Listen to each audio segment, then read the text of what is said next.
Hi guys! Welcome to another vlog. Maulang linggo sa inyong lahat. 4 days na straight umuulan dito sa amin. And nagkabit lang ako ng net, additional net. Ayan o. Kasi dito sa area na to, dyan is maaraw, sobrang araw. Pero syempre, nag-uulan na rin, kinabit ko pa rin. At least, wala na akong iintindihin kahit papaano. Yan, wala pa kasing UV plastic to guys, yung ating halaman. And as you can see, bago pa lang sila dito. Yung mga nakita nyo na nag-sunburn or nasunog nung nakaraan, yung mga pinakita ko, tuluyan na silang nasunog. Ayan o, mga nasunog na sila. Oops, yung mga dry leaves. Hindi kasi ako nagdidilig ilang ano na dahil maulan. Sobrang lakas ng ulan dito. Ilang araw na guys. 4. Ito kailangan na natin tanggalin. Oh, bulok na oh. Yan. Update lang sa ating mga plants. May mga dry leaves pa din sila. Pag magtatanggal kayo ng dry leaves, wag nyo muna silang diligan. Or magtanggal muna kayo ng dry leaves bago kayo magdilig. Kasi makunat na yung halaman pag tinanggalan nyo ng dry leaves tapos ano, bagong dilig. Ayan o. Ay, hindi pa siya bulok oh. Hindi pa bulok yung stem. Sinasanay ko sila matira matibay. Matira matibay. Tingnan nyo itong nasunog before. Sana makasurvive pa siya. Magche-check nga pala ako dito.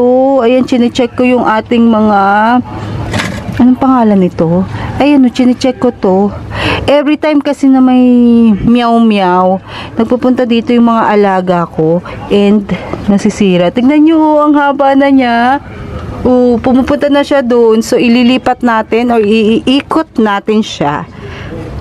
Oops, yan, para hindi siya masira. Yan. Ikot natin. Hindi ko ito tinidiligan kasi ang lakas ng ulan. Well, yung ulan naman, ilang oras lang, pinakamatagal na siguro mga 2 oras mahigit. Yun yung pinakamatagal na oras. Tapos titigil and then uulan ulit. For example, tanghali siya umulan, titigil, tapos babalik ng gabi, titigil, ganyan. Naglagay lang ako ng 3 hanging plants dito. Ayan o.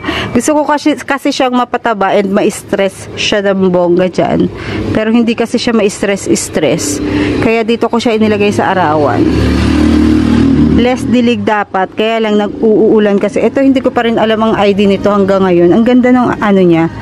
Ang ganda ng dahon niya. Tapos nagba-violet yung ilalim nito. Hindi ko lang alam kung bakit nawala yung pag-violet niya dito pagdating sa akin.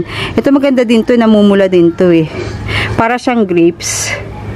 Pero hindi pa siya stress. Bulaga! Taba na nila. Hinayaan ko na lang silang maulanan. Diba kakaripat lang nito? Mga 2 months siguro, diba? Or wala pang 2 months. Hinahayaan ko na lang sila dyan. Masanay sila. Matira matibay guys. Matira matibay sa ating mga plants. Ganda na nung ating mga Mendoza. Diba? Pinadami ko yan. Dati sobrang kapal niyan. 2 piraso lang. Pero hiniwa-hiwalay ko siya or pinagkalat-kalat ko siya dito sa paso na to. And then yung pinaka-mother niyan, wala na, kalat-kalat na rin. Nandyan yung mga mother niyan. Nandyan sa taas. Pinagputul-putulan ko kasi. Ang ganda na nila. Ikaw ba naman, 4 na araw, sunod-sunod. Pang-5 na ngayong araw guys na uulan. Ang dilim na. Wala pang 3 o'clock. Siguro mga 2:30 pa lang. Ang dilim-dilim na. Ang ganda oh. Ito yung mga natitira natin na mga madami pa rin naman ako ditong mga house plants. Hindi ko lang naaayos kaya hindi ako gaanong nagpupunta dito. Madami pa yan guys and kalat-kalat na. Yung ating mga itinira dito is karamihan yung favorite plant ko na ano siya, Florida Beauty. Ayun o, yung Florida Beauty ko na mother plant, nakakalat na doon hanggang taas, ganyan. Ipopropagate ko na siya. Pero hindi ko pa nagagawa. Tingnan nyo.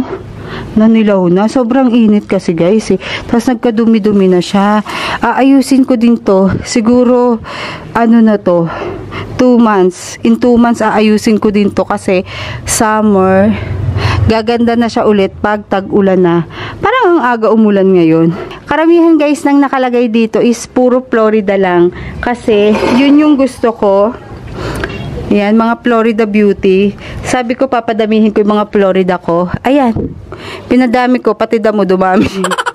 Ayan. Ito madami rin akong mga philodendron pa dito. Dahil nakatutok sila sa araw, nasisira yung dahon nila. Ayan, nasusunog yung dahon. Pero nagko-compact yung dahon nila. Ayun nga lang, nasusunog si Violin. Golden Violin ata to. Tapos, nasira na yung mga ganito ko, napuputol. Ito ayan. Maganda yung itsura nila ngayon, tayong-tayo kasi umuulan nga dito, 4 days na dire-diretso. Ayan, madamo na siya dito sa area na to. Kala ko namatay na to. Hoya to. Ayan, pinagsasabit-sabit ko lang dito muna yung mga hoya ko. Ang ganda na ng hoya ko. Ayan ganda na niya. Ganda din ito. Tingnan nyo. Yung mga photos, pinamigay ko na. Pero nagtira ako dito ng mga favorite photos ko like Manjula, mga Pearl and Jade, ayan, mga enjoy photos, and yung mga philodendron ko na Brazil. Naghahanap pa rin ako ng Rio. Ang ganda naging layer-layer na. Ganda talaga pag tag-ulan. Nauulanan sila. Dati hindi ganyan kaganda yan pero nag-uulan, dire-diretso. Ayan Ay. Bakit kaya magkaiba yung kulay nito? Parehas naman siyang rooted.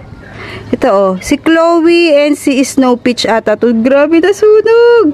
Ganyan katindi yung araw dito. Tutok na tutok siya. Kaya naglagay ako ng net. Nasunog din pala. Alam niyo to si Chloe and si Snow Peach ba yun? Or Peach Snow? Halos magkamukha lang sila o parehas lang sila. At saka si Mule is matitibay ito sa araw pero nasusunog pa rin. Ala, nasunog din Ngayon ko lang napansin. Nasunog, sobrang init tapos biglang uulan. Oo, ngayon yung weather, hindi ko maintindihan. Sobrang init, biglang uulan. Hindi ko pa ito naayos. Tignan nyo naman si variegated PVN ko. Sunog na sunog. Kasi 'di ba umuulan, wala akong UV plastic. At ang nangyari, nai-stack yung tubig dito, tapos sobrang init, nasusunog. Ayan ang nangyari. Sunog-sunog siya. Ito, tagalin natin. Sunog-sunog na siya, guys. Si variegated PVN, pero ang kagandahan, yung mga bagong tumutubo, sanay na siya sa init. Ito lang yung bagong bili ko lang to ilang buwan pa lang ata to, 2 or magto 2 months. Hindi siya bulok sunog. Ito, wala pa tong ugat, pinropagate ko. Ay, naputol ata to dati sa kanyang pinaka mother. Wala siyang ugat, tinusok ko lang. Pero ngayon nagkakameron na nagkakasuloy-suloy na siya. So, dito ko lang inilagay ito. At saka itong si, anong pangalan nito? Laon. Dating nandun. Dito sa area na to. Pero dahil matindi ang sikat ng araw, nawala na rin yung gaanong farina ni White Rose. Marami nagtatanong sa inyo kung ano yung mga potting mix na ginagamit ko dito. Sa mga succulents natin. 60 to 70% pumice laging ginagamit ko. And pa nagtanong sa akin kung gumagamit daw ba ako ng rice hull. May mga rice hull dito pero hindi lahat. Konti lang. Hindi ako gaanong gumagamit ng rice hull kasi kung sa iba, ang pumice is mainit sa kanilang mga succulents. Sa akin, yung rice hull mainit sa mga succulents. And naglalanggam. Nilalanggam yung mga succulents ko pag may rice hull. Lalo na pag yung sariwang rice hull, yung gagamitin ko. Diyos ko pa, ang daming langgam. Yung itim na langgam. Mother plant. Ito, mother plant nung hindi ko alam na halaman ko. Pero mukha siyang rococo, na mukha siyang caviar. Nabili ko kasi imported. Di ko na alam yung ID. Ito, buhay na yung mga pinropagate ko. Ito, yung huling pinropagate ko. Buhay na siya. Ito si rococo. Yung nabili ko sa Benguet. Tapos ito yung sa China ko na nabili. Kamukha siya ni rococo na mukhang caviar, na mukhang cheesecake. Yan. Ay, ito, ang dami kong mga namatay-matay dito. Karamihan ng namatay ko na plants is yung mga bagong bili ko. Yung this year ko na bagong bili, yun yung mga karamihan na namatay ko ngayon na plants. Tingnan nyo ito, matagal na to. Ginupit ko lang. Ayan o, ginupit ko. Pinatong ko lang dyan. Ito, bagong bili din to. Pinwheel ba ang tawag dito? Namatay siya kasi nainita, na arawan. Ito, ayoko na rin mag-alaga nitong bilog-bilog na to. Pink pebbles, mentos, obiforum. Hindi ko alam kung bakit hindi ako makabuhay niyan. Ewan ko, anong sekreto ng magagaling mag-alaga niyan. Lagi na lang nalulusaw. Rubidona, yan yung mga halaman ko na hindi mabuhay-buhay. Ano pa? Madami rin. Basta yung mga bilog-bilog. Hindi ko mabuhay. Niripat ko din to. Pansin nyo, wala akong vlog ng ilang araw. Hindi rin ako nag-reels kasi parang naapektuhan naman ako dun sa yung mga negative na nangyayari sa sa buhay-buhay ngayon. Like yung sa Naiya, diba? Kawawa yung bata. Yung na siya ng SUV, nabunggo ng SUV, yung sa NLEX ba yun? Or sa Tarlac something, ganyan, sunod kaya hindi ako nag-Facebook. Hanggang ngayon, hindi, every time na mag-o-open ako ng social media, yun yung mga nakikita ko. Kaya sabi ko, magpapahinga muna ako ng ilang araw sa pag-upload. Kasi every time na magbubukas ako, mga nakikita ko, mga negative sa buhay eh. Kawawa yung bata, no? Tinatanggalan ko sila. Pag wala akong ginagawa, tanggal-tanggal. Ayan, oh.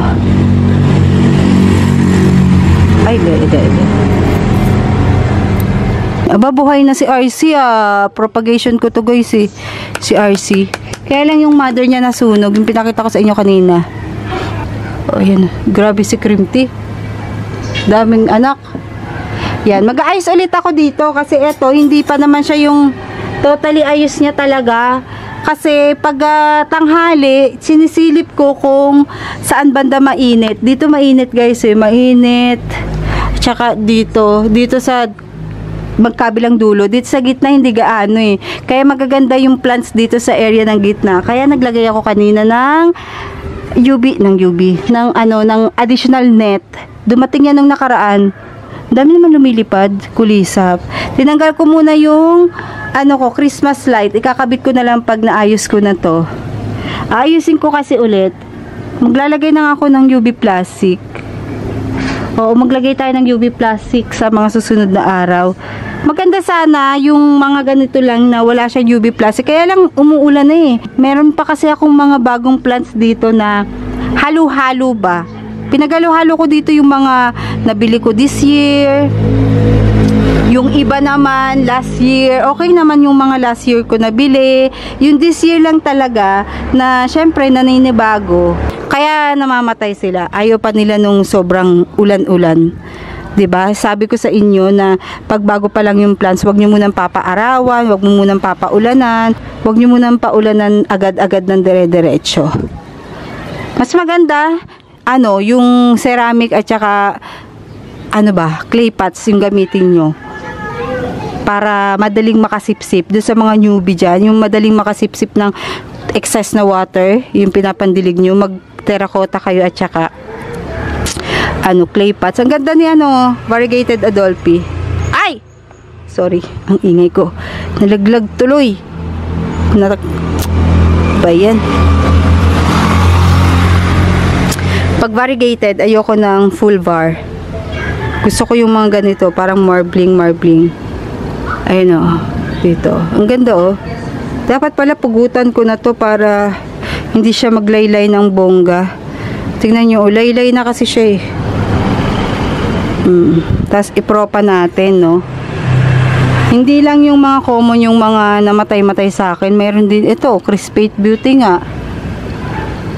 Hindi ko na kasi sila inalis dyan sa mga pwesto nila simula nung inilagay ko. Nayos ko na rin yung taas na to, pero ilalabas ko yung mga ghost plant dito, mga past pink, mga ano pa ilalabas ko dyan, mga Darly Sunshine, mga moonstone, choco moonstone. Ganda Karamihan ng ilalabas ko dito, nandito. Yan, dyan. Tapos maglalagay ulit ako ng panibago. Ang ganda na nung ating Bianca ba to or Missing You? Yun lang, ang ganda oh. Ganda tingnan. Huwag lang dito. Tcharan! Nagtanggal kasi ako ng mga dahon. Ngayon lang. Tapos, inalis ko na yung mga wala nang pakinabang. Inalis ko na. Ito, flower to nung ano eh. Nung sedum. Ano bang sedum yun? Basta flower yan. Opalina. Variegated opalina ba yun? Indo opalina. Yan. Tinry ko lang kung mabubuhay. Namatay. Naulanan eh. Tapos naarawan. Favorite ko talaga to. Variegated yung anak. Tapos yung nanay is hindi. Tingnan nyo, may tubig. Di pa ako nakakabili ng blower. Kasi nasira yung dating blower nila. Ang ganda talaga ako dito. Isa na siya sa favorite ko. Charot. Favorite ko na to. Sabi nung iba, ang hirap daw buhayin sa kanila ng Bainesi ay. Sa akin, madali po si Bainesi ay buhayin. Yung iba lang yung mahirap buhayin. Urong lang natin konti. Tapos, yan, tagilid natin kasi tumaba na siya eh. Nag-wide na.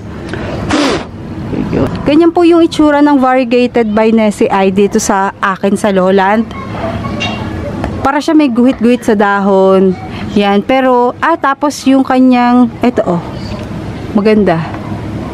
Tapos yung kanyang mga gilid-gilid is parang lavender na yung color. Katulad nito. Ito naman makinis si Mother. Hindi siya, wala siyang stripe. Yung regular Bainesi ay. Tapos ito yung variegated. Dami ko pa palang gagawin. Tignan nyo si Harry Watson. Oh. Gandang-ganda. Putulin ko kaya para magka-babies. Okay guys. Naisama ko lang kayo dito sa aking pag-iikot sa garden. Tinatamad na ako ng dahon, yung mga magtanggal ng dahon. Yun nga, sinasabi ko sa inyo, pag gusto nyong magtanggal ng dry leaves, dapat ay hindi pa siya nadidiligan. Kasi kung magtatanggal kayo ng dry leaves after nyong magdilig is siya, makunat, mahirap siyang hilahin. Nahihila siya, pero mas magandang magtanggal ng dry leaves bago diligan. Ayan o. Eto, mga niripat ko lang to. Bagong ripat lang to last month. Nasa maliliit na lagayan to eh. Eto, malaki na siya. Nauna ko tong ilipat eh. Andiyan siya nakalagay. Tapos nilipat ko dito. May tubig. Tapos eto, nilipat ko ng pwesto kasi bumuka na siya sa dulo. Nandun siya sa, dun sa bandang dulo. Diyan. Tapos dito, bumuka pa siya. Lalo siyang bumuka si Dugong. So, saan ko siya ilalagay ngayon? Dito.